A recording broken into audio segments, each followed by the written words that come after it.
بار میں شہر بصرہ سے ایک گاؤں کی طرف جا رہا تھا۔ دوپہر کے وقت اچانک ایک خوفناک ڈاکو ہم پر حملہ آور ہو گیا۔ میرے ساتھی کو اس نے شہید کر ڈالا، ہمارا تمام مال و متاع چھین کر میرے دونوں ہاتھ رسی سے باندھے، مجھے زمین پر ڈالا اور فرار ہو گیا۔ میں نے جوں تو ہاتھ کھولے اور ایک جانب چل پڑا، مگر پریشانی کے عالم میں راستہ بھول گیا، یہاں تک کہ رات آ گئی۔ ایک طرف آگ کی روشنی دیکھ کر میں اسی سمت چل پڑا۔ کچھ دیر چلنے کے بعد مجھے ایک خیمہ نظر آیا۔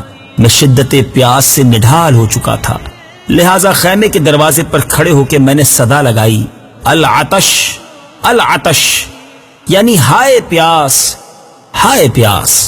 اتفاق سے وہ خیمہ اسی سنگ دل اور خوفناک ڈاکو کا تھا جس نے ہم پر حملہ کر کے لوٹا تھا۔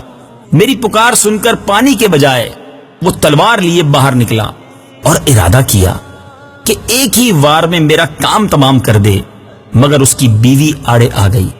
مگر وہ ڈاکو اپنی سخت دلی کے باعث مجبور تھا، اپنے ارادے سے باز نہ آیا اور مجھے گھسیٹتا ہوا دور جنگل میں لے آیا، میرے سینے پر چڑھ گیا، میرے گلے پر تلوار رکھ کر مجھے ذبح کرنے ہی والا تھا کہ یکایک جھاڑیوں کی طرف سے ایک شیر دھاڑتا ہوا برآمد ہوا۔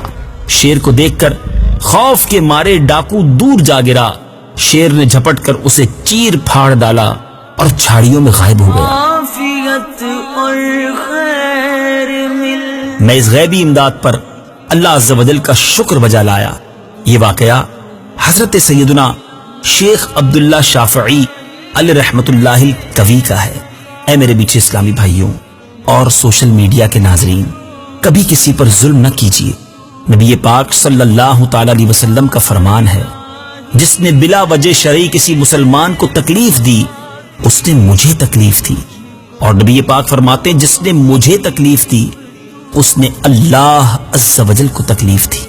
اب سوچ لیجئے، جو مسلمانوں کو تکلیف پہنچاتے ہیں، ظلم کرتے ہیں، یاد رکھیے ظالم کا انجام بہت برا ہوتا ہے۔ ایک دن ہوگا جب ظالم کا گریبان ہوگا اور مظلوم کا ہاتھ ہوگا، اور اللہ مظلوم کے ساتھ ہوگا۔